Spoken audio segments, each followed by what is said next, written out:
Hello friends, स्वागत है आपका अपने YouTube channel knowledge for success पर। फ्रेंड्स, आज हम लोग इस वीडियो में ज्ञान बिंदु जीएस एकेडमी के द्वारा बिहार दरोगा के लिए डबल स्टार टेस्ट सीरीज लिया जा रहा है, जो कि हूबहू आपके बिहार दरोगा पीटी एग्जाम पर आधारित है।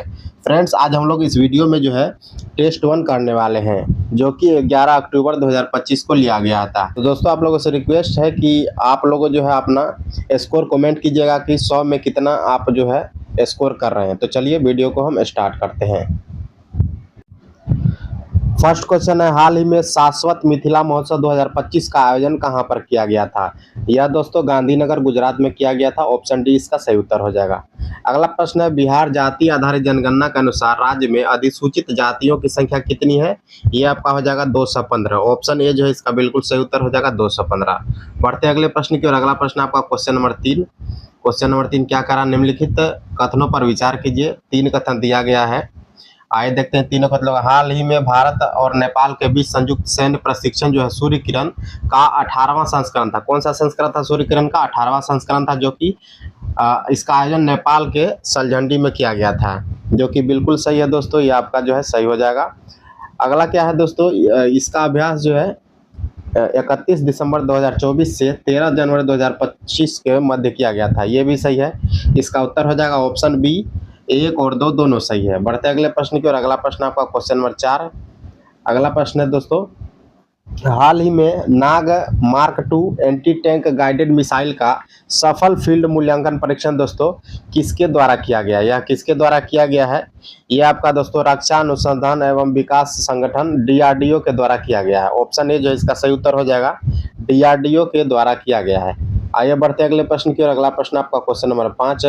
हाल ही में भारतीय सेना ने पेंगोंग त्सो के तट पर निम्न में से किनके प्रतिमा का जो है अनावरण किया है? ये दोस्तों आपका किया है छत्रपति शिवाजी महाराज के प्रतिमा का अनावरण किया है। ऑप्शन ए जो है बिल्कुल सही उत्तर हो जाएगा।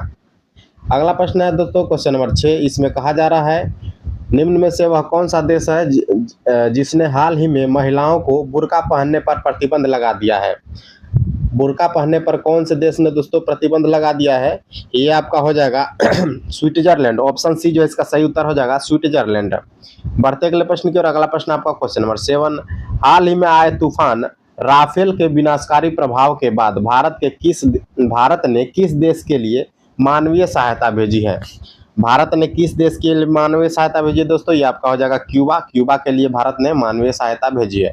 आइए बढ़ते हैं क्वेश्चन नंबर 8 की ओर। क्वेश्चन नंबर 8 क्या कह रहा है कि जनवरी 2025 में 23वां दिव्य कला मेला का आयोजन कहां पर किया गया था? 23वां दिव्य कला मेला का आयोजन दोस्तों कहां पर किया गया था? ये आपका अकोटा स्टेडियम बड़ोदरा गुजरात में किया गया था। ऑप्शन बी जो है इसका सही उत्तर हो जाएगा।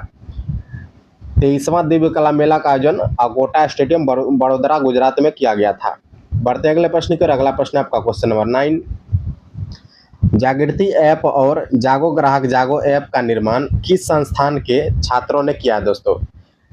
जागो ग्राहक जागो और जागृति ऐप का निर्माण किस संस्थान ने किया है दोस्तों? ये आपका हो जाएगा आईआईटी बीएचयू ने किया है। आईआईटी बीएचयू ने। ऑप्शन बी इसका बिल्कुल सही उत्तर हो जाएगा। आइए बढ़ते अगले प्रश्न की ओर। अगला प्रश्न क्वेश्चन नंबर 10। हाल ही में आयोजित हुए भारत के 76वें गणतंत्र दिवस का केंद्रीय विषय क्या था? 76वें स्वतंत्रता दिवस का दोस्तों केंद्रीय विषय क्या था? ये आपका हो जाएगा स्वर्णिम भारत विरासत और विकास। ऑप्शन ए जो है सही उत्तर हो जाएगा, स्वर्णिम भारत विरासत और विकास। बढ़ते अगले प्रश्न की ओर। अगला प्रश्न क्वेश्चन नंबर 11। हाल ही में ऑस्कर 2025 के लिए सर्वश्रेष्ठ विदेशी फिल्म की श्रेणी में भारत की कौन सी फिल्म चुनी गई है? ये आपका दोस्तों लापता लेडीज। लापता लेडीज को चुना गया है। ऑप्शन डी जो है इसका सही उत्तर हो जाएगा, लापता लेडीज। आइए बढ़ते अगले प्रश्न की ओर। अगला प्रश्न आपका क्वेश्चन नंबर 12 है। केरल सरकार ने हाल ही में आपदा से निपटने के लिए कौन सी प्रणाली लॉन्च किया दोस्तों? आपदा से निपटने के लिए कौन सी प्रणाली लॉन्च की है? तो ये आपका हो जाएगा कावा चामा। ऑप्शन बी जो है बिल्कुल सही उत्तर हो जाएगा, कावा चामा। बढ़ते अगले प्रश्न की ओर। अगला प्रश्न क्वेश्चन नंबर 13। क्वेश्चन नंबर 13 क्या कह रहा है? निम्नलिखित में से किस राज्य में भारत का पहला ग्लास सी ब्रिज का निर्माण किया गया है? यह प्रश्न दोस्तों बार बार पूछा जा रहा है बहुत सारे एग्जामों में। ग्लास सी ब्रिज का निर्माण कन्याकुमारी तमिलनाडु में किया गया। कहां पर किया गया दोस्तों? कन्याकुमारी तमिलनाडु में किया गया। ऑप्शन जो है इसका ए बिल्कुल सही उत्तर हो जाएगा। आइए बढ़ते अगले प्रश्न की ओर। अगला प्रश्न क्वेश्चन नंबर 14। हाल ही में राजस्थान में भारत पाकिस्तान सीमा पर शुरू किया गया ऑपरेशन सर्द हवा। ऑपरेशन सर्द हवा किसके द्वारा शुरू किया गया है? ऑपरेशन सर्द हवा किसके द्वारा शुरू किया गया दोस्तों? ये आपका सीमा सुरक्षा बल बीएसएफ के द्वारा शुरू किया गया है। ऑप्शन बी जो है इसका सही उत्तर हो जाएगा, सीमा सुरक्षा बल बीएसएफ के द्वारा किया गया। नेक्स्ट क्वेश्चन आपका क्वेश्चन नंबर 15। क्वेश्चन नंबर 15 क्या कह रहा है? हाल ही में जीनोम इंडिया डेटा कॉन्क्लेव का आयोजन जो दोस्तों किस शहर में किया गया है? जीनोम इंडिया डेटा कॉन्क्लेव का आयोजन किस शहर में किया गया है? ये आपका नई दिल्ली में किया गया है। ऑप्शन सी जो है इसका उत्तर हो जाएगा नई दिल्ली। बढ़ते अगले प्रश्न की ओर। अगला प्रश्न, निम्नलिखित में से किस राज्य में भारत का पहला भारत निर्मित सर्जिकल रोबोट दोस्तों जो SSI मंत्रा जो है संस्थापित किया गया, या कहाँ पर संस्थापित किया गया है? ये आपका महाराष्ट्र में संस्थापित किया गया। ऑप्शन बी जो है इसका सही उत्तर हो जाएगा। आगे बढ़ते अगले प्रश्न की ओर। अगला प्रश्न क्वेश्चन नंबर 17। हाल ही में 18वां प्रवासी भारतीय दिवस सम्मेलन जो दोस्तों कहाँ पर आयोजित किया गया था? 18वां भारतीय प्रवासी दिवस कहाँ पर हुआ था दोस्तों? ये आपका हो जाएगा भुवनेश्वर उड़ीसा। Option B Bhubaneswar Orissa. प्रवासी भारतीय दिवस दोस्तों कब मनाया जाता है? प्रवासी भारतीय दिवस, ये प्रश्न बार बार पूछा जाता है कि प्रवासी भारतीय दिवस कब मनाया जाता है? 9 जनवरी को मनाया जाता है। गांधी जी जब दक्षिण अफ्रीका से वापस आए थे 9 जनवरी को, उसी दिन के जो है दोस्तों याद रखने के लिए आपका प्रवासी भारतीय दिवस के रूप में मनाया जाता है। बढ़ते अगले प्रश्न की ओर। अगला प्रश्न क्वेश्चन नंबर 18। हाल ही में अंतर्देशीय जलमार्ग विकास परिषद IWDC की पहली बैठक कहाँ पर आयोजित की गई है? ये आपका आयोजित किया गया है कोलकाता में। ऑप्शन बी जो इसका सही उत्तर हो जाएगा, कोलकाता में आयोजित किया गया। अगला प्रश्न है, हाल ही में भारत के किस राज्य में राष्ट्रीय हल्दी बोर्ड का उद्घाटन? यह प्रश्न दोस्तों VVI प्रश्न आप लगा सकते हैं यहाँ पर। ये प्रश्न आपका बिल्कुल पूछा जाने वाला है कि राष्ट्रीय हल्दी बोर्ड का उद्घाटन कहाँ पर किया गया है? ये आपका किया गया है निजामाबाद तेलंगाना में। ऑप्शन डी जो है इसका उत्तर हो जाएगा, निजामाबाद तेलंगाना में राष्ट्रीय हल्दी बोर्ड का उद्घाटन किया गया है। आइए बढ़ते अगले प्रश्न की ओर। अगला प्रश्न आपका क्वेश्चन नंबर 20। क्वेश्चन नंबर 20 की ओर बढ़ते हैं। वन पारिस्थितिकी तंत्र को ग्रीन GDP से जोड़ने वाला भारत का पहला राज्य कौन बन गया है? वन पारिस्थितिकी तंत्र को GDP से जोड़ने वाला भारत का पहला राज्य दोस्तों कौन बन गया है? ये आपका हो जाएगा छत्तीसगढ़। ऑप्शन ए जो है इसका सही उत्तर हो जाएगा, छत्तीसगढ़ दोस्तों हो जाएगा। चलिए बढ़ते अगले प्रश्न की ओर। अगला प्रश्न क्वेश्चन नंबर 21। निम्न में से कौन सा कथन सीधी सड़क पर एक समान त्वरण से चलने वाली कार के लिए सही है? एक समान त्वरण से चलने वाली कार के लिए दोस्तों एक सीधी सड़क पर कौन सा कथन जो आपका सही हो जाएगा? ये हो जाएगा दोस्तों, कार का वेग लगातार बदल रहा है। ऑप्शन बी जो है इसका उत्तर हो जाएगा, कार का वेग लगातार बदल रहा है दोस्तों। आइए बढ़ते अगले प्रश्न की ओर। अगला प्रश्न क्वेश्चन नंबर 22। किसी कार के हेडलाइट में प्रयुक्त दर्पण निम्नलिखित में से कौन सा होता है दोस्तों? कार के हेडलाइट में कौन सा दर्पण होता है? ये होता है आपका अवतल दर्पण। कौन सा दर्पण होता है कार के हेडलाइट में? अवतल दर्पण होता है। अगर हम उत्तल दर्पण की बात करें दोस्तों तो इसके मिरर में, कार के या बाइक के मिरर में दोस्तों, मिरर में जो है ये आपका उत्तल दर्पण होता है। चलिए बढ़ते अगले प्रश्न की ओर। अगला प्रश्न क्वेश्चन नंबर 23 में क्या कहा जा रहा है कि यांत्रिक ऊर्जा किनका योग होता है दोस्तों? यांत्रिक ऊर्जा दोस्तों किसका किसका योग होता है? ये आपका हो जाएगा गतिज ऊर्जा और स्थितिज ऊर्जा। ऑप्शन ए बिल्कुल सही उत्तर हो जाएगा। काइनेटिक एनर्जी और पोटेंशियल एनर्जी को अगर हम जोड़ देंगे तो वो आपका यांत्रिक ऊर्जा का निर्माण होता है। ऑप्शन ए बिल्कुल सही उत्तर हो जाएगा। बढ़ते अगले प्रश्न की ओर। अगला प्रश्न आपका दोस्तों कि 20 kg द्रव्यमान वाली वस्तु का जो है आपका 4 मीटर पर सेकेंड स्क्वायर के त्वरण के साथ स्थानांतरण होता है, उस पर लगने वाला बल का मात्रा क्या होगा दोस्तों? आपको पता होगा F बराबर क्या होता है? F बराबर होता है ma, न्यूटन का दूसरा गति का नियम है F बराबर ma। मास कितना है दोस्तों? यहाँ पर 20 kg मास है और एक्सेलरेशन है आपका 4 मीटर पर सेकेंड स्क्वायर।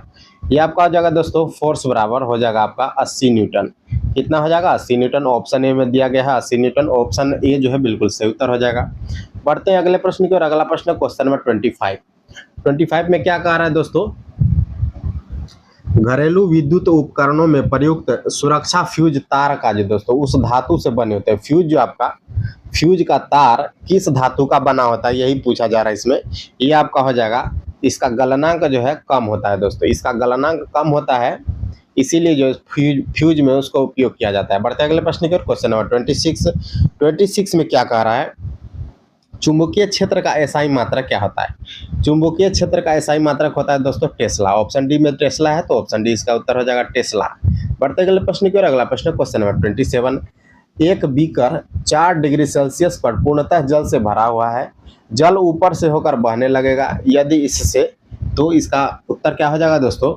इसका उत्तर हो जाएगा आपका क्वेश्चन नंबर 27। 4 डिग्री सेल्सियस अगर ऊपर होगा दोस्तों तो गर्म किया जाएगा, और 4 डिग्री से नीचे होगा तो ठंडा किया जाएगा। इसका उत्तर हो जाएगा ऑप्शन सी, ए और बी दोनों सही है। आगे बढ़ते अगले प्रश्न की ओर। अगला प्रश्न क्वेश्चन नंबर 28। हाइड्रोजन के किस समस्थानिक में न्यूट्रॉन नहीं होता है दोस्तों? न्यूट्रॉन हाइड्रोजन के किस समस्थानिक में नहीं होता, यही पूछा जा रहा है इसमें। इसका उत्तर क्या हो जाएगा? ये आपका प्रोटियम हो जाएगा दोस्तों। प्रोटियम जो है हाइड्रोजन का समस्थानिक है, इसमें न्यूट्रॉन नहीं होता है। ऑप्शन सी इसका उत्तर हो जाएगा। नेक्स्ट क्वेश्चन है आपका कि एक घोल में 450 ग्राम पानी है और 50 ग्राम जो है सामान्य नमक का घोल है, तो घोल की सांद्रता कितनी हो जाएगी दोस्तों? घोल की सांद्रता पूछा जा रहा है। इसका फॉर्मूला क्या होता है दोस्तों? कि इसका फॉर्मूला होता है कि सबसे पहले आप कुल घोल बनाइए। कुल घोल कितना है आपका? 450 प्लस 50, तो ये आपका 450 प्लस 50 कुल घोल हो जाएगा 500। कुल घोल कितना का हो गया दोस्तों? 500 का हो गया। तो इसका फॉर्मूला होता है कि नमक के द्रव्यमान बटा घोल के द्रव्यमान।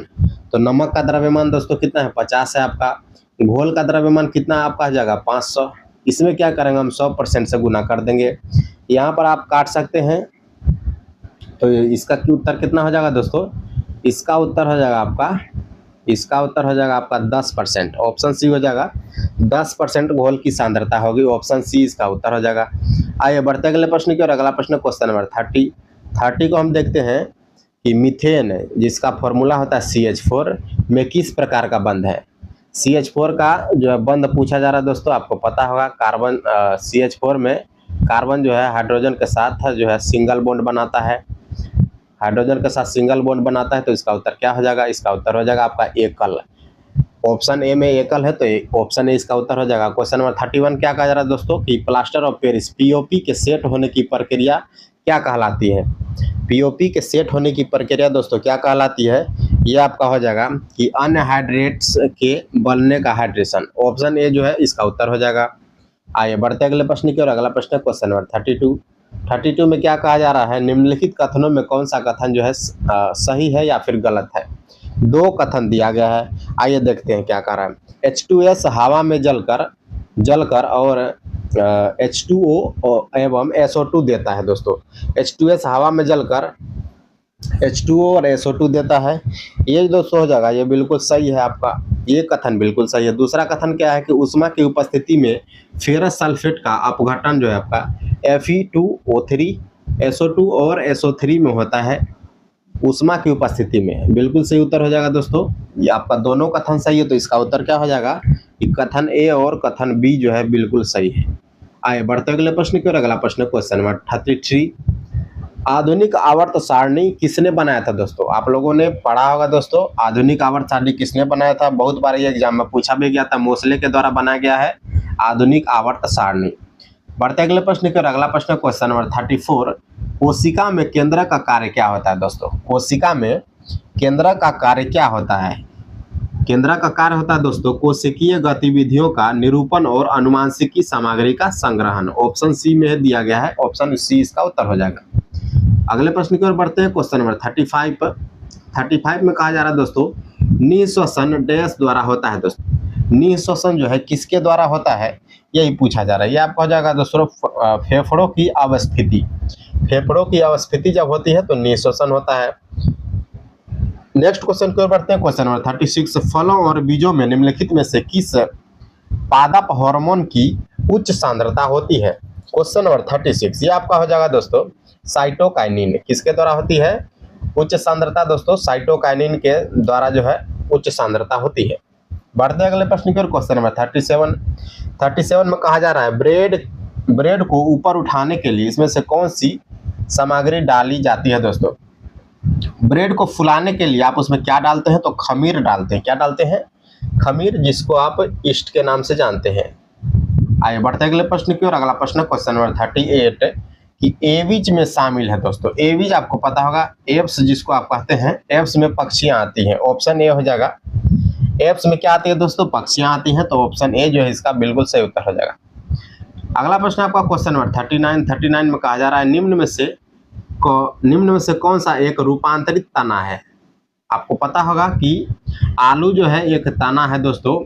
आलू जो है, आलू का तना जो है फूल जाता है जिससे आलू बनता है। तो रूपांतरित तना कौन सा हो जाएगा आपका, आलू बिल्कुल सही उत्तर हो जाएगा। रूपांतरण जो है आलू का हुआ है। पढ़ते अगले प्रश्न को, क्वेश्चन नंबर 40 निम्न में से कौन गर्भ निरोधक है। इसमें से पूछा जा रहा है गर्भ निरोधक कौन सा है। तो कॉपर टी दोस्तों गर्भ निरोधक है, डायाफ्राम गर्भ निरोधक है और कंडोम जो है आपका गर्भ निरोधक है। तो इसका उत्तर हो जाएगा आपका ऑप्शन डी, ये सभी।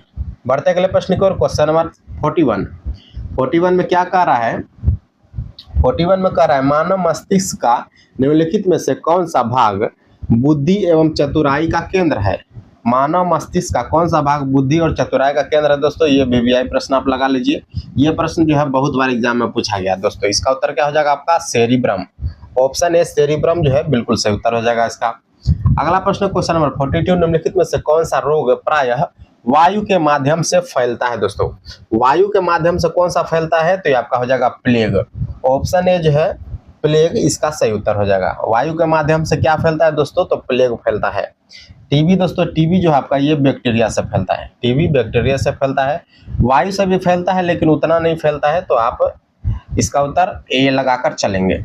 आइए बढ़ते अगले प्रश्न की ओर, क्वेश्चन नंबर 43 में क्या कह रहा है, कबूतर, मच्छर और चमगादड़ के पंख दोस्तों दिखाते हैं। कबूतर, मच्छर और चमगादड़ के पंख क्या दिखाते हैं दोस्तों, ये आपका दिखाते हैं अभिसारी विकास। क्या दिखाते हैं, अभिसारी विकास। ऑप्शन सी इसका उत्तर हो जाएगा। अगला दोस्तों प्रश्न जो है, एक तरफ आपका पंचवर्षीय जो योजना दिया गया है और दूसरी तरफ इसकी प्राथमिकता बताई गई है। आइए इसको जो हम सुमेलित करते हैं। पहला आपका प्रथम पंचवर्षीय योजना में दोस्तों इसका संबंध हो जाएगा कृषि से। दूसरा जो है आपका पंचवर्षीय योजना दोस्तों यह आपका उद्योग से संबंधित है। पांचवी पंचवर्षीय योजना की बात करें दोस्तों तो गरीबी उन्मूलन एवं आत्मनिर्भरता से संबंधित है। 12वीं पंचवर्षीय योजना दोस्तों तीव्र, अधिक समावेशी और धारणीय विकास से संबंधित है। आप लोगों को पता होगा दोस्तों पंचवर्षीय योजना की शुरुआत जो है 1950 में किया गया था। 1950-51 में किया गया था। चलिए बढ़ते अगले प्रश्न की ओर। अगला प्रश्न क्वेश्चन नंबर, इसका जो सही विकल्प हो जाएगा तो ये आपका हो जाएगा 2 4 1 3। 2 4 1 3 किस में है, तो ऑप्शन बी में है। तो ऑप्शन बी इसका उत्तर हो जाएगा। बढ़ते अगले प्रश्न की ओर। अगला प्रश्न आपका क्वेश्चन नंबर 45। क्वेश्चन नंबर 45 क्या कर रहा है ये देखते हैं। 45 में कहा जा रहा है दोस्तों कि मौद्रिक नीति के कौन सा उपकरण दोस्तों उपकरण है। मौद्रिक नीति के कौन कौन से उपकरण है, तो विकास दर है आपका, बैंक दर है, रेपो दर है आपका, नगद आरक्षित अनुपात है, वैधानिक तरलता अनुपात है और रिवर्स रेपो दर है। तो पूछा जा रहा है दोस्तों कूट की सहायता से इसका उत्तर देना कि कौन सा विकल्प आपका सही हो जाएगा। दोस्तों इसका उत्तर जो है, इसका उत्तर सभी हो जाएगा। सभी विकल्प जो है मौद्रिक नीति के उपकरण है। ऑप्शन डी इसका उत्तर हो जाएगा सभी। बढ़ते अगले प्रश्न की ओर। अगला प्रश्न आपका क्वेश्चन नंबर 46 में कहा जा रहा है दोस्तों कि सीमांत बचत की प्रवृत्ति दोस्तों इसकी परिभाषा क्या है। सीमांत बचत की प्रवृत्ति की हम बात करें आपका delta S by delta Y. Option D जो है इसका उत्तर हो जाएगा delta S by delta Y जो है सीमांत बचत की प्रवृत्ति की परिभाषा है। बढ़ते अगले प्रश्न की ओर। क्वेश्चन नंबर 47 क्या कर रहा है ये देखते हैं। निम्नलिखित में से कौन सा कथन जो है गलत है। इसमें से गलत कथन कौन सा है वही पूछ रहा है। आइए देखते हैं गलत कथन कौन सा है। इस साधन लागत पर शुद्ध राष्ट्रीय उत्पाद को राष्ट्रीय आय कहा जाता है, ये बिल्कुल सही है। सभी अंतिम वस्तुओं एवं सेवाओं का बाजार मूल्य ही बाजार कीमत पर सकल राष्ट्रीय उत्पाद है, ये कथन भी सही है। जीडीपी की गणना मध्यवर्ती वस्तुओं एवं सेवाओं का मूल्य जो है शामिल किया जाता है दोस्तों, ये आपका हो जाएगा गलत। मध्यवर्ती वस्तुएं नहीं होगा दोस्तों, सभी वस्तुएं होगा। जीडीपी दोस्तों सभी वस्तुओं से संबंधित है। अगला जो है आपका ऑप्शन डी देख लेते हैं। ये कथन भी आपका सही है। किसी देश की आर्थिक वृद्धि का सर्वाधिक उपयुक्त माप प्रति व्यक्ति आय है, ये कथन आपका बिल्कुल सही है दोस्तों। बढ़ते अगले प्रश्न की ओर। अगला प्रश्न आपका क्वेश्चन नंबर 48 में क्या कर रहा है दोस्तों, मल्होत्रा समिति संबंधित है। मल्होत्रा समिति का संबंध किससे है, यह आपका हो जाएगा बीमा क्षेत्र में सुधार। मल्होत्रा समिति का संबंध हो जाएगा दोस्तों बीमा क्षेत्र में सुधार से। अगला प्रश्न है कि सार्गेसो सागर कहाँ पर है दोस्तों। सार्गेसो सागर कहाँ पर है, यह आपका हो जाएगा उत्तरी अटलांटिक महासागर में। उत्तरी अटलांटिक महासागर में सार्गेसो सागर स्थित है। ऑप्शन ए जो है इसका बिल्कुल सही उत्तर हो जाएगा। बढ़ते अगले प्रश्न की ओर, क्वेश्चन नंबर 50। क्वेश्चन नंबर 50 पे हम आ चुके हैं दोस्तों। इसमें एक जगह पर दोस्तों एक तरफ आपका स्थान और दूसरे तरफ है स्थानीय पवन के नाम। तो मध्य यूरोप में स्थानीय पवन को क्या कहा जाता है दोस्तों? सुमेलित नहीं, इसमें पूछा जा रहा है कि कौन सा युग्म जो है सुमेलित नहीं है। तो मध्य यूरोप में दोस्तों ट्रेमोंटेन कहा जाता है, ये बिल्कुल सही है। उत्तर अमेरिका में स्थानीय पवन को ब्लैक रोलर कहा जाता है। इंडोनेशिया में स्थानीय पवन को सामल कहा जाता है, ये आपका गलत हो जाएगा दोस्तों। इंडोनेशिया में सामल नहीं कहा जाता है, सामल जो दोस्तों इराक में कहा जाता है। इराक के स्थानीय पवन को सामल कहा जाता है, जो कि कहाँ पर चलती है? फारस की खाड़ी में चलती है। ऑस्ट्रेलिया का अगर हम देखें दोस्तों स्थानीय पवन, तो ये आपका ब्रिक फील्डर। तो इसका उत्तर क्या हो जाएगा? कौन सा गलत है? तो ऑप्शन सी जो है गलत है। फ्रेंड्स, आप लोगों से रिक्वेस्ट है कि अभी तक आप लोगों ने इस चैनल को सब्सक्राइब नहीं किया तो सब्सक्राइब कर लीजिए और अपने दोस्तों के साथ शेयर भी कर दीजिएगा। और आप लोग कमेंट करके बताइएगा कि आपका जो है 100 में से कितना जो है आपका पार स्कोर हो रहा है। इससे आपको पता चलेगा कि आपका तैयारी कैसा है। चलिए बढ़ते अगले प्रश्न की ओर, क्वेश्चन नंबर 51 की ओर बढ़ते हैं। राजस्थान का केवलादेव राष्ट्रीय उद्यान जो है किसके लिए प्रसिद्ध है? राजस्थान का केवलादेव राष्ट्रीय उद्यान किसके लिए प्रसिद्ध है दोस्तों? पक्षी के लिए प्रसिद्ध है। ऑप्शन बी जो है इसका उत्तर हो जाएगा। अगला प्रश्न है, वर्ष 2011 की जनगणना के अनुसार भारत का दूसरा सर्वाधिक जनसंख्या वाला शहर, यहाँ पर शहर पूछा जा रहा है दोस्तों सर्वाधिक जनसंख्या वाला। तो पहला आपका हो जाएगा मुंबई। पहला कौन सा हो जाएगा दोस्तों? मुंबई। और दूसरा आपका हो जाएगा दिल्ली। तो यहाँ पर दूसरा पूछा जा रहा है, तो ऑप्शन ए जो है इसका सही उत्तर हो जाएगा दिल्ली। चलिए बढ़ते अगले प्रश्न की ओर। अगला प्रश्न है आपका क्वेश्चन नंबर 53। राष्ट्रीय राजमार्गों का चौराहा, राष्ट्रीय राजमार्गों का चौराहा के नाम से कानपुर जो है दोस्तों प्रसिद्ध है, जो कि किस नदी के किनारे है? आप लोगों ने पढ़ा होगा दोस्तों या फिर सुना होगा कि कानपुर जो आपका गंगा नदी के किनारे स्थित है। ऑप्शन बी जो है बिल्कुल सही उत्तर हो जाएगा। कानपुर कहाँ पे है? यूपी में है कानपुर।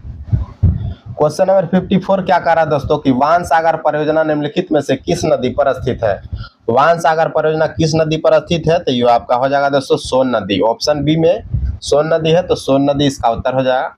अगला प्रश्न है, अरावली और विंध्य पर्वतमाला के मध्य कौन सा पठार है? अरावली और विंध्य पर्वतमाला के बीच दोस्तों कौन सा पठार है? ये आपका मालवा का पठार है। आइए एक बार मैप बनाकर हम देखते हैं कि अरावली पर्वत कहाँ पर है और आपका विंध्य पर्वत कहाँ पर है। विंध्य पर्वत दोस्तों जो आपका मध्य प्रदेश वाले एरिया में है और अरावली जो है आपका राजस्थान वाले एरिया में है। इस बीच के क्षेत्र को, यहाँ पर इस बीच के क्षेत्र को क्या कहा जाता है? ये आपका मालवा का पठार कहा जाता है। यही पूछा जा रहा है। आइए बढ़ते अगले प्रश्न की ओर। अगला प्रश्न क्वेश्चन नंबर 56 में क्या कह रहा है दोस्तों कि जैव आवर्धन के संबंध में निम्नलिखित कथनों पर विचार कीजिए।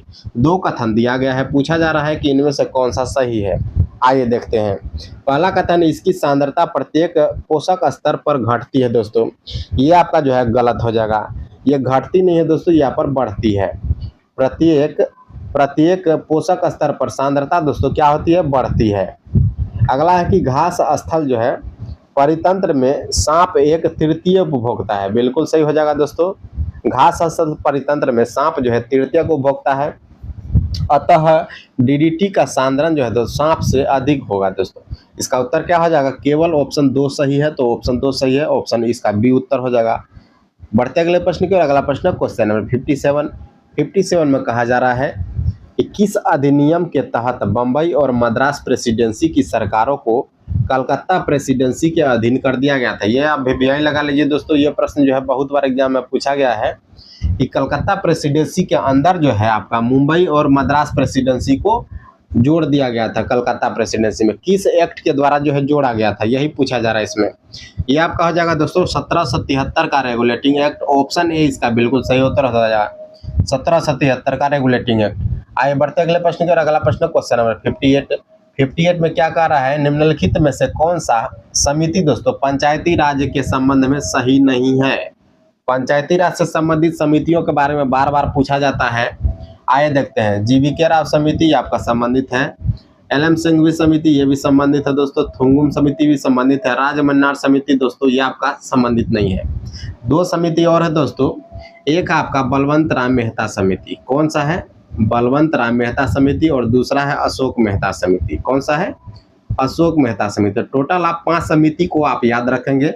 क्योंकि पंचायती राज से संबंधित जो है समितियों के बारे में एग्जाम में पूछा ही जाता है। बलवंत राय मेहता समिति, अशोक मेहता समिति, थुंगुन समिति, एल.एम. सिंघवी समिति और जी.वी.के. राव समिति। अगर हम दोस्तों पंचायती राज की बात करें, दोस्तों कौन से आर्टिकल में इसकी चर्चा किया गया है, तो आपका आर्टिकल 40 में किया गया है। और अगर हम दोस्तों बात करें अनुच्छेद कौन सा हो जाएगा, 40। चलिए बढ़ते अगले प्रश्न की ओर। अगला प्रश्न है क्वेश्चन नंबर 59 में क्या कह रहा है दोस्तों कि जीवन तथा व्यक्तिगत स्वतंत्रता का आरक्षण, प्राण एवं दैहिक स्वतंत्रता की बात पूछा जा रहा है दोस्तों, किस अनुच्छेद में है, तो प्राण एवं दैहिक स्वतंत्रता अनुच्छेद 21 में है। ऑप्शन सी हो जाएगा अनुच्छेद 21। अगला प्रश्न क्वेश्चन नंबर 60, निम्नलिखित में से किसकी नियुक्ति जो है राज्यपाल के द्वारा नहीं किया जाता है। पूछा जा रहा है किसके द्वारा राज्यपाल की नियुक्ति नहीं किया जाता है। मुख्यमंत्री की नियुक्ति किया जाता है, बिल्कुल सही है। राज्य निर्वाचन आयुक्त का किया जाता है, राज्य निर्वाचन आयुक्त जो है बिल्कुल सही हो जाएगा दोस्तों। राज्य के महाधिवक्ता जो कि आपका एडवोकेट जनरल होता है, इसकी भी नियुक्ति राज्यपाल के द्वारा किया जाता है। उच्च न्यायालय के न्यायाधीश, यहाँ पर देख सकते हो दोस्तों हाई कोर्ट के न्यायाधीश की बात कहा जा रहा है, तो ये आपका हो जाएगा गलत, और यही उत्तर हो जाएगा आपका कि कौन सा नहीं है, तो ऑप्शन डी इसका उत्तर नहीं है। राज्यपाल के द्वारा नहीं होता है दोस्तों, ये आपका राष्ट्रपति के द्वारा होता है। किसके द्वारा होता है, ये आपका हो जाएगा राष्ट्रपति के द्वारा उच्च न्यायालय के न्यायाधीश की नियुक्ति की जाती है। बढ़ते अगले प्रश्न की ओर। अगला प्रश्न क्वेश्चन नंबर 61 में कहा जा रहा है कि संविधान संशोधन के तहत लोकसभा सीटों की संख्या दोस्तों 525 से बढ़ाकर 545 कर दी गई थी। इसका जो है आपका संशोधन पूछा जा रहा है। 525 से 545 बढ़ा दिया गया था किस संविधान संशोधन के द्वारा, 31वां संविधान संशोधन के द्वारा दोस्तों। और यह संशोधन कब हुआ था, तो ये आपका हुआ था 1972 में। कब हुआ था, 1972 में हुआ था। आपको पता होगा दोस्तों लोकसभा में वर्तमान में कितना सीट है, 545 सीट है, और राज्यसभा में कितना सीट है, 245 सीट है। अगर दोस्तों बिहार में बात करें, बिहार में अभी आपका चुनाव होने वाला दोस्तों, विधानसभा चुनाव होने वाला है, तो इससे संबंधित प्रश्न भी पूछा जा सकता है। बिहार में विधानसभा की कितने सीटें हैं, 243 सीटें हैं दोस्तों। आप याद रखेंगे बिहार में विधानसभा की 243 सीटें हैं। पहला चुनाव दोस्तों 6 तारीख को होगा, दूसरा 11 तारीख को होगा, और इसका रिजल्ट जो है वो आपका 14 नवंबर को आएगा। कब आएगा, 14 नवंबर को। बढ़ते अगले प्रश्न की ओर। अगला प्रश्न क्वेश्चन नंबर 62 में क्या कहा जा रहा है कि केंद्र राज्य संबंधों के संदर्भ में निम्नलिखित कथनों पर विचार कीजिए। पहला कथन है कि भाग 11 में अनुच्छेद 245 से 255 तक विधायी संबंध की चर्चा है, विधायी संबंध की चर्चा है, जो कि दोस्तों बिल्कुल सही है। यह कथन आपका जो है बिल्कुल सही है। अगला कथन देखते हैं। अगला कथन क्या है, अगला कथन है दोस्तों कि भाग 11 के अनुच्छेद 256 से 263 तक प्रशासनिक संबंध की चर्चा है। यह कथन भी आपका सही है। तीसरा कथन है कि भाग 11 का अनुच्छेद 268 से 293 तक वित्तीय संबंध की चर्चा है, वित्तीय संबंध की चर्चा दोस्तों, यह आपका हो जाएगा गलत है। इसका उत्तर क्या हो जाएगा, ऑप्शन ए जो है इसका सही उत्तर हो जाएगा। केवल 1 और 2 सही है। आइए बढ़ते अगले प्रश्न की ओर। अगला प्रश्न क्वेश्चन नंबर 63 में दोस्तों एक साइड जो है आपका संविधान के भाग दिए गए हैं और दूसरी तरफ इसका संबंधित विषय दिया गया है, इसको सुमेलित करना है। आइए इसको सुमेलित करते हैं। भाग 1 का संबंध किससे है, तो भाग 1 का संबंध दोस्तों संघ और उसके राज्य क्षेत्र से है। अगर हम भाग 8 की बात करें दोस्तों, तो भाग 8 में क्या है, भाग 8 में दोस्तों आपका है कि केंद्र शासित प्रदेशों के प्रशासक से संबंधित, इसका क्या हो जाएगा, तो 4 हो जाएगा। भाग अगर हम दोस्तों 14 की बात करें, तो भाग 14 में क्या है, तो भाग 14 में संघ एवं राज्यों के अधीन लोक सेवाएं, संघ और राज्यों के अधीन लोक सेवाओं का संबंध भाग 14 से है। और भाग 18 में क्या है दोस्तों, आपातकालीन उपबंध है। 18 आपातकालीन। चलिए इसका उत्तर क्या हो जाएगा, ऑप्शन डी में है 1432। 1432 कहाँ पर है, ऑप्शन डी में है, तो इसका उत्तर क्या हो जाएगा दोस्तों, ऑप्शन डी 1432। बढ़ते अगले प्रश्न की ओर। क्वेश्चन नंबर 64 है, निम्नलिखित कथनों पर कौन सा कथन जो दोस्तों 4 कथन दिया गया है, पूछा जा रहा है कौन सा कथन जो है गलत है, तो गलत कथन का पता लगाना। आइए पता लगाते हैं। अनुच्छेद 76 में भारत के महान्यायवादी अटॉर्नी जनरल की चर्चा है, बिल्कुल सही है दोस्तों, अटॉर्नी जनरल की चर्चा है 76 में। 78 में राष्ट्रपति को प्रधानमंत्री से सूचना प्राप्त करना जो है, बिल्कुल सही है दोस्तों, ये भी आपका सही है। तीसरा क्या, अनुच्छेद 88 कहता है कि संसद के सत्र सत्रावसान और भंग करने की चर्चा 88 में है क्या, बिल्कुल सही, बिल्कुल जो ये गलत हो जाएगा आपका, 88 में नहीं है, ये कहाँ पर है, 85 में है। 85 में हो जाएगा तो ये आपका गलत है। अगला है अनुच्छेद 123 में कहता है कि राष्ट्रपति की अध्यादेश जारी करने की शक्ति कहाँ पर है, तो 123 में दिया गया है। इसका उत्तर क्या हो जाएगा आपका कि सी जो है असत्य है। आगे बढ़ते अगले प्रश्न की ओर। अगला प्रश्न क्वेश्चन नंबर 65। यदि एक घन के विकर्ण की लंबाई दोस्तों 6√3 है, 3 सेंटीमीटर है, तो घन के किनारे की लंबाई कितनी होगी? इसको आप लोग सॉल्व कर लीजिएगा। ये आपका 6 सेंटीमीटर जो हो जाएगा, कितना हो जाएगा, 6 सेंटीमीटर। ऑप्शन ए में दिया गया है 6 सेंटीमीटर। अगला है क्वेश्चन नंबर 66। 66 में दोस्तों दो उम्मीदवारों के बीच अनुपात जो है आपका चुनाव अनुपात 72% मत वाला करने का उम्मीद है, तो उम्मीदवार 572 मतों के बहुमत से निर्वाचित होता है। डाले गए कुल मतों का संख्या ज्ञात करना है दोस्तों, और माने कि वोट का सभी वैध कितना है दोस्तों, कितना वैध वोट है, 1300। कितना है, 1300। आप लोग इसको सॉल्व कर लीजिएगा।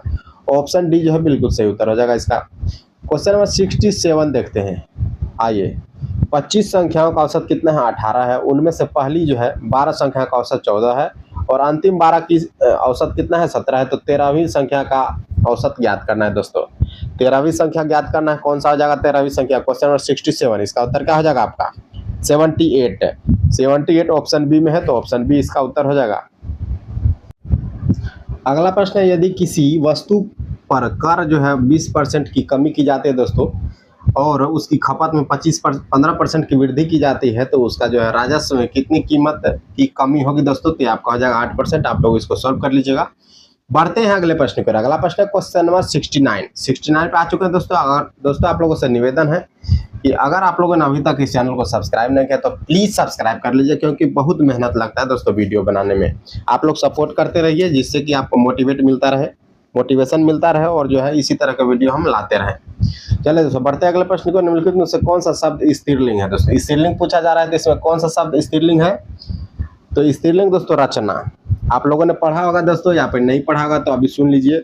लास्ट में दोस्तों आकार की मात्रा, किसकी मात्रा, आ की मात्रा जिसमें होती है, तो आपका होता है स्त्रीलिंग। अगर हम कुछ अपवादों को छोड़ दे तो इसमें आक की मात्रा है रचना में, तो रचना स्त्रीलिंग हो जाएगी। पंकज में कौन सा समास है? पंकज में कौन सा समास है दोस्तों? तो बहुब्रीहि समास है। बहुब्रीहि समास किसको कहा जाता है? जो विशेष अर्थ प्रकट करता है, तो उसको पंकज कहा जाता है। अगला प्रश्न क्वेश्चन नंबर 71। आम दोस्तों फल है, आम फल है, तो आलू क्या है दोस्तों? आप लोगों ने पिछले प्रश्न में हम पढ़ाए थे कि आलू क्या है, तना का रूपांतरित जो है, तना का रूपांतरण होता है तो आलू बनता है, तो इसका उत्तर हो जाएगा आलू, ऑप्शन सी तना। बढ़ते अगले प्रश्न की ओर। अगला प्रश्न है क्वेश्चन नंबर 72। उस विकल्प का चयन करिए जिसमें संख्या उसी तरह से संबंधित चलिए। रीजनिंग का सवाल है 11, 165, 209। 11, 165, 209, तो इससे संबंधित जो कौन सा सेट हो जाएगा दोस्तों? इसका उत्तर क्या हो जाएगा? Question number 72, 12, 180, 228। ऑप्शन सी इसका उत्तर हो जाएगा। आप लोग जो है इसको सॉल्व कर लीजिएगा। बढ़ते अगले प्रश्न की ओर। अगला प्रश्न भी रीजनिंग का सवाल है। रीजनिंग प्रश्न है दोस्तों कि रोम को मोर लिखा जाता है, तो डेयर को क्या लिखा जाएगा? डेयर को क्या लिखा? RADE। ऑप्शन डी में है RADE, तो इसका उत्तर हो जाएगा ऑप्शन डी। अगला प्रश्न दोस्तों अंग्रेजी का प्रश्न है। अंग्रेजी के भी प्रश्न है दोस्तों, और इसमें हिंदी के भी प्रश्न है, जो कि हूबहू, हमने कहा था कि दोस्तों हूबहू जो दोस्तों आपके बिहार दरोगा PT से संबंधित एकदम प्रश्नों लिया गया दोस्तों, एकदम हूबहू पूछा जा रहा है दोस्तों कि the meal was not prepared by us. इसका जो है एक्टिव में बना, ये पेसिव में दिया गया है। किस में दिया गया है? पेसिव में दिया गया है, और यह आपको पता होगा कि पास्ट इंडेफिनिट का पेसिव है, तो इसका एक्टिव क्या हो जाएगा दोस्तों? इसका एक्टिव हो जाएगा we did not prepare the meal. We did not prepare the meal, इसका पेसिव हो जाएगा the meal was not prepared by us. चलिए बढ़ते अगले प्रश्न की ओर। अगला प्रश्न जो है दोस्तों, अगला प्रश्न भी इंग्लिश का है, देखते हैं क्या कहा जा रहा है। Question number 75। Select the option that can use to be one word suitable for the given group of the word. Fear of closed spaces. Fear of closed spaces, बंद जगह पर दोस्तों आपको डर लगता है, बंद जगह पर आपको डर लगता है, तो उसको क्या कहा जाता है? उसका जो है इंग्लिश में बताना है। उसको दोस्तों क्या कहा जाता है? उसको कहा जाता है क्लस्टर फोबिया। क्या कहा जाता है? Cluster phobia. ऑप्शन बी में है, ऑप्शन डी में है क्लस्टर फोबिया, तो ऑप्शन डी इसका उत्तर हो जाएगा। बढ़ते अगले प्रश्न को। क्वेश्चन नंबर 76 में कहा जा रहा है दोस्तों कौन सी भाषा जो है सबसे पुरानी शास्त्रीय भाषा है? शास्त्रीय भाषा की बात करें दोस्तों, वर्तमान में कुल 11 शास्त्रीय भाषाएं, आप लोग याद कीजिएगा, कुल जो है शास्त्रीय भाषा की संख्या 11 और सबसे पुरानी आपका हो जाएगा तमिल, सबसे पुराना हो जाएगा तमिल। शास्त्रीय भाषा का दर्जा इसको मिला है 2004 में। चलिए अगला प्रश्न क्वेश्चन 77, पंडित रविशंकर का संबंध किस वाद्य यंत्र से है? पंडित रविशंकर का संबंध दोस्तों किससे है? तो ये आपका हो जाएगा सितार से। ऑप्शन बी में है सितार, तो इसका उत्तर हो जाएगा 77 का सितार से है दोस्तों संबंध। चलिए बढ़ते अगले प्रश्न की ओर। अगला प्रश्न क्वेश्चन नंबर 78, 4 राजवंश दिए गए हैं, उसका कालक्रम पूछा जा रहा है। कालक्रम पूछा जा रहा है तो व्यवस्थित करना आप लोगों को पता होगा। एक ट्रिक होता है इसका, हसीन मशुकसा। क्या ट्रिक होता है? हसीन मशुकसा, हसीन मशुकसा। इसके बाद होता है ISPK, इसके बाद होता है ISPK। आइए इसमें हम दोस्तों आप बैठाते हैं। तो हरियांक वंश नहीं है, शिशुनाग वंश नहीं है, नंद वंश नहीं है, लेकिन मौर्य वंश है। तो सबसे पहले आपका हो जाएगा दोस्तों मौर्य वंश। मौर्य वंश सबसे पहले हो जाएगा, उसके बाद हो जाएगा दोस्तों शुंग वंश और कर्ण वंश। शुंग वंश तो है नहीं, तो कर्ण वंश है। तो 2 के बाद 1, 2 के बाद 1 किस विकल्प में है? तो ऑप्शन बी में है 2 के बाद 1। तो आप इस तरीका से जो है ऑप्शन बी टिक मार सकते हैं। उसके बाद कौन सा हो जाएगा दोस्तों? पाल वंश, और सबसे लास्ट हो जाएगा कर्नाट वंश। बढ़ते अगले प्रश्न की ओर। अगला प्रश्न क्वेश्चन नंबर 79, कर्नाट वंश के संस्थापक दोस्तों नान्यदेव ने कौन सी उपाधि धारण की थी? नान्यदेव ने कर्नाट वंश के संस्थापक है, इसने कौन सी उपाधि धारण की थी? ये आपका हो जाएगा दोस्तों ऑप्शन नंबर जो है इसका उत्तर हो जाएगा ऑप्शन बी, कर्नाट कुलभूषण। ऑप्शन बी में हो जाएगा कर्नाट कुलभूषण की उपाधि इन्होंने धारण की थी। 80 नंबर प्रश्न में आते हैं दोस्तों। 80 नंबर प्रश्न में क्या कहा जा रहा है कि निम्नलिखित में से कौन सा जिला दोस्तों कृषि जलवायु क्षेत्र जोन जो है आपका क्षेत्र जोन 3A के अंतर्गत शामिल है? 3A के अंतर्गत आपको हो जाएगा दोस्तों शेखपुरा और मुंगेर। मेरे ख्याल से 80 का हो जाए। चलिए यही उत्तर है, शेखपुरा और मुंगेर जो है कृषि जलवायु क्षेत्र जोन 3A के अंतर्गत आता है। बढ़ते अगले प्रश्न की ओर। फ्रांस में राज्य द्वारा तीसरे स्टेट के लोगों से वसूल किए जाने वाले करों को क्या कहा जाता है दोस्तों? फ्रांस में जो दोस्तों, फ्रांस में तीसरे स्टेट के लोगों कौन होता है दोस्तों? पादरी होता है। इसके द्वारा जो है कर वसूल जाता था, इसको क्या कहा जाता है दोस्तों? टाइल कहा जाता है। क्या कहा जाता है? टाइल। ऑप्शन डी में टाइल है, तो टाइल कहा जाता है। बढ़ते अगले प्रश्न की ओर। अगला प्रश्न क्वेश्चन नंबर 82 में कहा गया तो अक्टूबर क्रांति का संबंध किससे है दोस्तों? अक्टूबर क्रांति का नाम आप लोगों ने यदि सुना होगा तो बताइए, कमेंट कीजिए कि अक्टूबर क्रांति का संबंध किससे है। इसका उत्तर क्या हो जाएगा दोस्तों? इसका उत्तर हो जाएगा आपका रूस की क्रांति। रूस की क्रांति कब हुई थी दोस्तों? 24 अक्टूबर 1917 को हुई थी। कब हुई थी? 24 अक्टूबर 1917 को हुआ था रूस की क्रांति। इसी को दोस्तों अक्टूबर क्रांति के नाम से भी जाना जाता है। अगला जो है क्वेश्चन आपका क्वेश्चन नंबर 83, इसमें जो है सुमेलित करना है। एक तरफ अभिलेख दिया गया है और दूसरे तरफ इसके शासक दिया गया है। हाथी गुफा अभिलेख आप लोगों को पता होगा दोस्तों। हाथी गुफा अभिलेख का संबंध किससे है? तो खारवेल से है। खारवेल दोस्तों उड़ीसा के जो है शासक थे। कहाँ के शासक थे? उड़ीसा के शासक थे। ऐहोल अभिलेख की बात करें दोस्तों, पुलकेशिन द्वितीय। ऐहोल अभिलेख का संबंध किससे है? जूनागढ़ की हम बात करें दोस्तों रुद्रदामन से है। और भीतरी स्तंभ अभिलेख स्कंदोप से। इसका उत्तर क्या जाएगा? 2, 3, 1, 4। 2, 3, 1, 4 किसमें है? ऑप्शन ए में है 2, 3, 1, 4। ऑप्शन ए इसका उत्तर हो जाएगा। आइए बढ़ते अगले प्रश्न क्वेश्चन नंबर 84, क्या कहा जा रहा है? अभिलेखों का अध्ययन क्या कहलाता है दोस्तों? एपिग्राफी कहलाता है। क्या कहलाता है? अभिलेखों का अध्ययन जो है एपिग्राफी कहलाता है। बढ़ते अगले प्रश्न क्वेश्चन नंबर 85, क्या कह रहा है कि निम्न में से कौन सा कथन है दोस्तों? कथनों पर विचार कीजिए कि कौन सा जो है सही है। कंदरिया महादेव का मंदिर जो है ये द्रविड़ शैली में बनाया गया। क्या? देखिए दोस्तों, दक्षिण भारत की जितनी है दोस्तों, दक्षिण भारत की जितने भी मंदिर है ये आपका नागर शैली में बना है। किस शैली में बना है? नागर शैली में बना है। नागर शैली में गुप्त शासकों ने शीशे के सिक्के सर्वाधिक जारी किए थे। क्या? शीशे के सिक्के नहीं जारी किए थे। गुप्त शासकों ने सोने के सिक्के सर्वाधिक जारी किए थे। किस चीज के सिक्के जारी किए थे? सोने के। अगर हम शीशे के सिक्के की बात करें दोस्तों, तो सातवाहन वंश, सातवाहन शीशा, सातवाहन और शीशा, याद रखना आपको, सातवाहन और शीशा। इसका उत्तर क्या हो जाएगा कि इनमें से कोई नहीं, दोनों में से दोनों कथन जो आपका गलत हो जाएगा। बढ़ते अगले प्रश्न की ओर। क्वेश्चन नंबर 86 में दोस्तों चारों वेद दिया गया है। इसमें पूछ रहा है वेद त्रयी क्या है दोस्तों? वेद त्रयी में आपका सबसे पहले ऋग्वेद, सामवेद, यजुर्वेद और अथर्ववेद, 4 वेद दिया गया है। लेकिन आपका अथर्ववेद जो है दोस्तों ये बहुत बाद में जो है आपका लिखा गया है।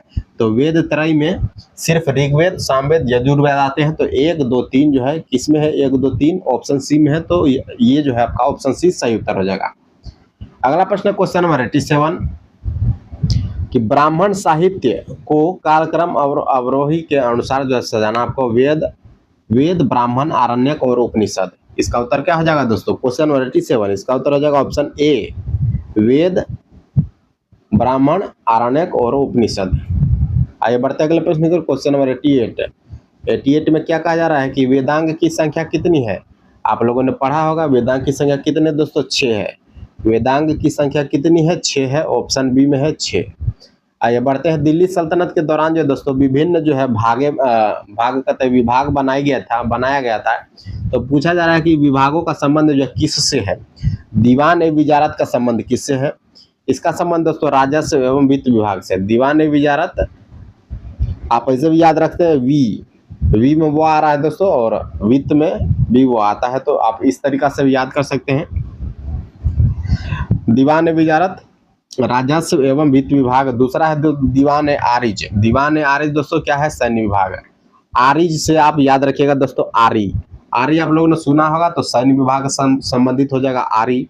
अगला है दीवान ए रिसालत। दीवान ए रिसालत का संबंध किससे है? तो अब विदेश से। अगला है दीवान ए इंसा। दूसरा इसका उत्तर हो जाएगा दोस्तों संचार पत्रा विभाग। संचार एवं पत्रा विभाग। इसका उत्तर क्या हो जाएगा? इसका उत्तर हो जाएगा ए CADB किसमें है? CADB ए में है, तो ए इसका उत्तर हो जाएगा। आगे बढ़ते अगले प्रश्न की ओर। अगला प्रश्न क्वेश्चन नंबर 90 अकबर द्वारा शुरू किए गए विभिन्न सुधारों का कालक्रम दोस्तों बताना है। कौन सा कालक्रम जो है सही नहीं है?